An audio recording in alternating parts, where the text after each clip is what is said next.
ซื้อผักเมียงเหรออะไรอ่ะเท่าไหร่เนี่ย20มัชรูมรู้จักไหมไม่รู้จักเหรออ้าวเราจะเผ็ดกันใช่ไหมฮะสตอดองอร่อยมาก ไม่เชื่อเราเหรอนี่สตอดองอร่อยมากอะไรอ่ะไม่ได้ทอดกูไม่มีน้ำพริกดูเขาขายนู่นน้ำพริกปลาร้าแจ่วบองปลาเค็มปลาเค็มเราก็นึกว่าปล่อย เห็นไหมปลาหมึก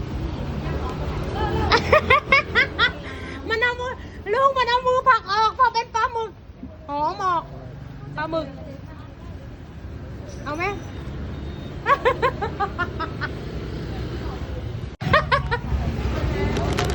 อะไรมองกันเต็มเลยดารามา